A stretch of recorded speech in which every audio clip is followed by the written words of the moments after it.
Hello everyone. In this video we're going to be looking at 3 documents that you need to be aware of when planning an effective meeting. The first one is a meeting invitation. This is going to be the document that gets sent out to inform the people that you want to attend the meeting that the meeting is going to be taking place. So what we have done is we have identified the 5 W's in the meeting invitation: the who, the what, the where, the when, and the why. And we have taken it a bit further and broken down and highlighted on an example for you what these different things mean. So if we look at the example from Toddler's Paradise, the where the meeting is going to take place is the staff room at Toddler's Paradise. You will see that there needs to be a meeting place on the top of the invitation, and then which room or place at the venue where the meeting will take place. Then we look at who is being invited to the meeting. In this instance, it is all parents and educators.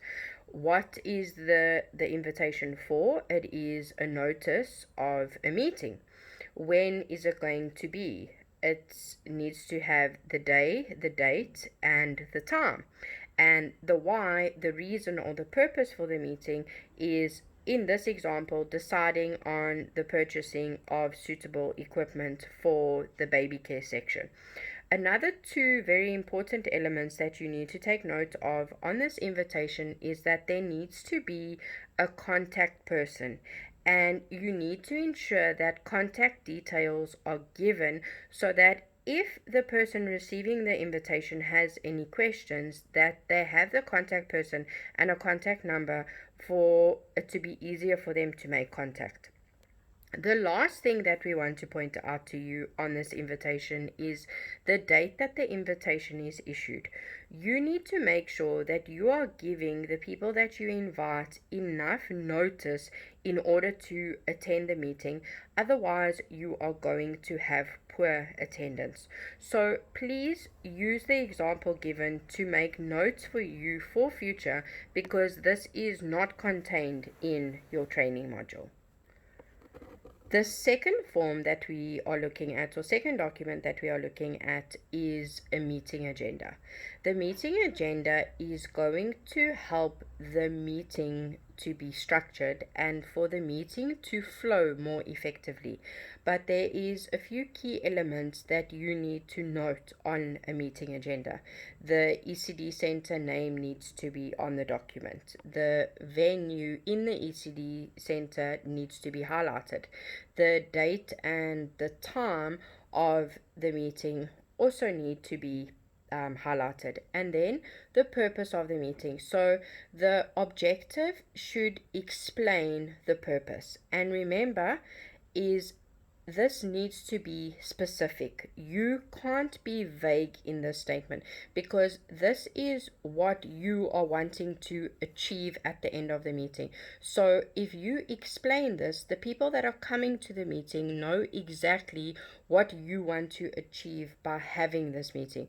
So they will be able to give more information on maybe a decision that you need to take if they are prepared on what you are going to talk about. Another thing that is very important as well is the breakdown or the time allocation to do things. And you should, as far as possible, when hosting the meeting, follow these time frames so that when people attend your meetings, they know that they are going to stick to strict time frames.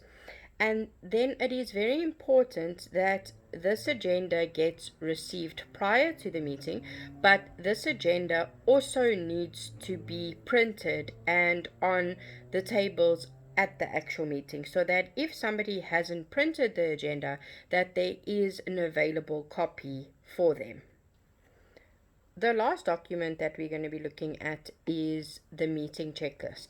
And on the meeting checklist, you will see that the meeting checklist has been broken up into different sections for clarity. And there is three main elements for the meeting preparation, which you would have already seen.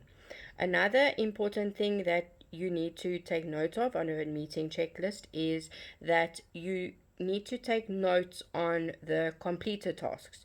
You need to take notes on any incomplete tasks so that if something is not going to be ready for the meeting, then you know that beforehand. And if a question is asked, then you will be able to say, unfortunately, that we couldn't get that information before the meeting.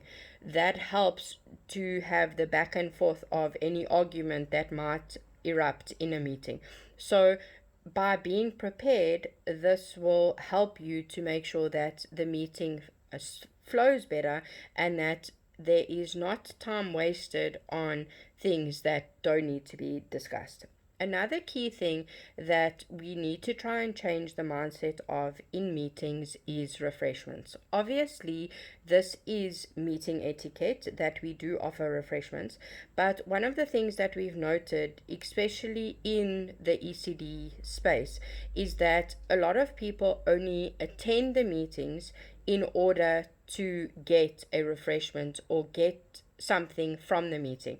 And this is a mindset that we need to shift as ECD practitioners, is that the people coming to the meeting should be coming to the meeting to add valuable information or to get valuable information from the ECD practitioners and the principal of the center, not for them to get something from the center. So I hope that these three documents will make planning a meeting a little bit easier. And please, if you have any questions on any of these documents, please do not hesitate to ask questions or contact your facilitator for clarity. Thanks so much.